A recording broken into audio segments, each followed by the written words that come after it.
लगभग पिछले 10 सालों से मार्वल मूवीज पूरी दुनिया में छाई हुई है। ए ग्रेड एक्टर से भरी हुई ये सुपर हीरो फ्रेंचाइज की पूरी दुनिया में डाई हार्ड फैंस हैं और कमाई के मामले में भी ये मूवीज हमेशा नए नए रिकॉर्ड बनाती रह रही है।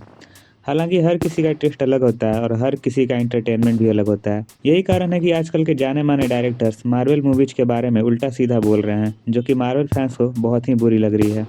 तो गाइज, आज की इस वीडियो में मैं आपको बताने वाला हूँ 9 फेमस डायरेक्टर्स के बारे में जिनको मार्वल मूवीज पसंद नहीं आती और वे इन मूवीज के बारे में क्या कुछ बोलें। डेनिस विलेन्यूवे अभी हाल ही में अपनी फिल्म ड्यून के प्रमोशन के दौरान फेमस डायरेक्टर डेनिस विलेन्यूवे ने मार्वल सिनेमैटिक यूनिवर्स की तरफ अपना डिसइंटरेस्ट दिखाते हुए कहा कि उनका मानना है कि इस फ्रेंचाइज की मूवीज कट पेस्ट जॉब हैं। उन्होंने फ्रेंच न्यूज़पेपर एल मुंडो को दिए इंटरव्यू में कहा कि Perhaps the problem is that we are in front of too many Marvel movies that are nothing more than a cut and paste of others. Denis Villeneuve बहुत से famous movie direct कर चुके हैं, जैसे कि राइवल, सिकारियो, ब्लेड रनर 2049, प्रिजनर्स और enemy. Martin sources 2019 में Martin sources का एक स्टेटमेंट बहुत ही वायरल हुआ था, जिसमें उन्होंने कहा था कि मार्वल मूवीज सिनेमा नहीं है, वो एक थीम पार्क हैं। उन्होंने ये भी कहा था कि एवेंजर्स, कैप्टन अमेरिका और आयरन मैन जैसी फिल्में ह्यूमन बीइंग्स का सिनेमा नहीं है। एम्पायर मैगजीन के इंटरव्यू में उन्होंने बोला कि I don't see them, I tried but that's not the cinema. Honestly the closest I can think of them as well made as they are, with actors doing the best they can under the circumstances, is theme parks. It isn't the cinema of human beings trying to convey emotional psychological experiences to another human being. और बाद में जब उनके इस बयान पर विवाद थोड़ा बढ़ गया तो उन्होंने क्लैरिफिकेशन दिया कि हर किसी का अपना टेस्ट अलग होता है और अगर वो कम उम्र के होते तो शायद वो भी इन फिल्मों को पसंद करते। न्यूयॉर्क टाइम के मुताबिक उन्होंने कहा कि many franchise films are made by people of considerable talent and artistry.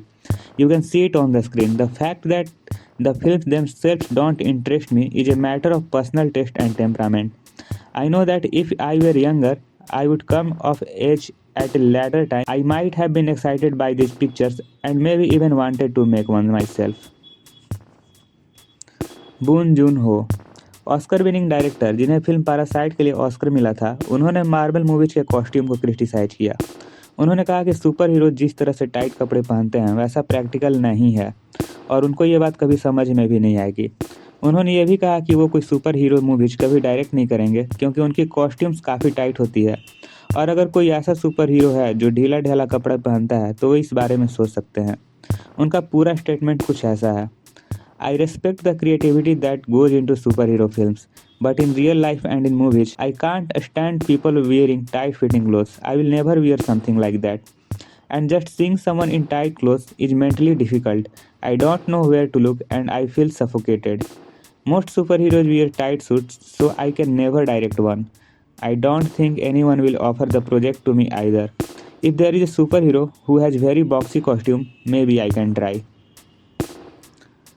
Laurasia Martel, जिन्होंने द हॉली गर्ल और द हेडलेस वुमन जैसी फिल्में डायरेक्ट की हैं, उन्होंने कहा है कि मार्वल मूवीज हॉरिबल हैं और ये मूवीज आंखों और कानों को दर्द पहुंचाती हैं। द गार्जियन को दिए इंटरव्यू में उन्होंने कहा कि the first thing I asked them was maybe if they could change the special effects because there are many laser lights. I find them horrible. Also, the soundtrack of Marvel is quite horrendous. Maybe we can disagree on this, but it is really hard to watch Marvel film. It's painful to the ears to watch Marvel films. Ken Loach British director Ken Loach, जो अपनी फिल्में I, Daniel Blake and Sorry We Missed You के लिए जाने जाते हैं, उन्होंने कहा कि मार्वल मूवीज आर्ट नहीं है। उन्होंने कहा कि they are made as commodities like hamburgers and it's not about communicating and it's not about sharing our imagination.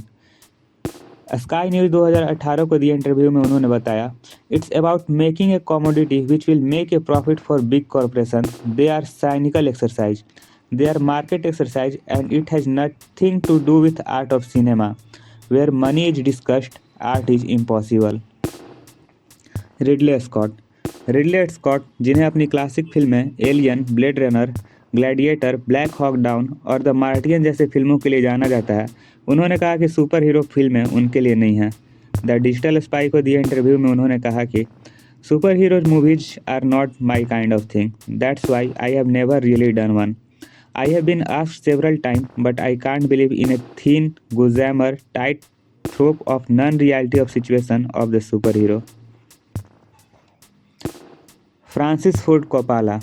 जब मार्टिन स्कॉर्सेज़े के मार्वल मूवीज को दिए बयान को लेकर हर तरफ हंगामा हो रहा था, तो डायरेक्टर फ्रांसिस फोर्ड कोपाला उनके बचाव में आए और एक कदम आगे बढ़ते हुए मार्वल मूवीज को डिस्पेकेबल कह डाला।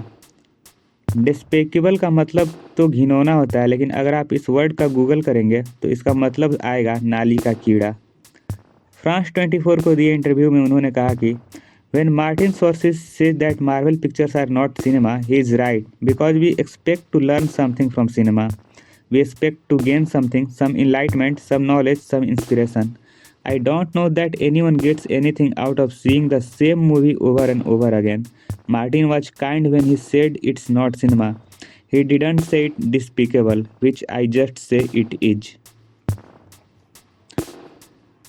डेविड कोरेनबर्ग जो अपने वायलेंट और हॉरर मूवीज के लिए जाने जाते हैं, उन्होंने तो मार्वल के साथ साथ डीसी को भी घसीट दिया और कहा कि सुपर हीरो फिल्में बच्चों के लिए हैं। नेक्स्ट मूवी को दिए इंटरव्यू में उन्होंने कहा कि a superhero movie by definition it's comic book, it's for kids, it's adolescent in its core, that has always been its appeal, and I think people who are saying that Dark Knight Rises is supreme cinema art, I don't think they know what they are talking about. I think it's still Batman running around in a stupid cape. Christopher Nolan's best movie is Memento, and that is an interesting movie. I don't think his Batman movies are half as interesting, though they are 20 million times expense. Alessandro जी इनारिटो, जिनको अपनी film Birdman के लिए academy award भी मिला हुआ था, उनका भी यही मानना है कि सुपर हीरो फिल्में बड़ों के लिए नहीं हैं। द डेडलाइन को दिए इंटरव्यू में उन्होंने कहा कि I would be terrible at making a superhero film. I think there's nothing wrong with being fixated on superheroes when you are 7 years old, but I think there's a disease in not growing. तो दोस्तों, आपका क्या ख्याल है इन famous directors के statements को लेकर? अपना ओपिनियन हमें कमेंट्स में ज़रूर बताएं। साथ ही शेयर कर इस वीडियो को अपने फ्रेंड्स और सुपर हीरो फैंस के साथ। मिलेंगे आपसे ऐसे किसी नए टॉपिक के साथ, तब तक के लिए goodbye and take care, और सब्सक्राइब और शेयर करना ना भूलें।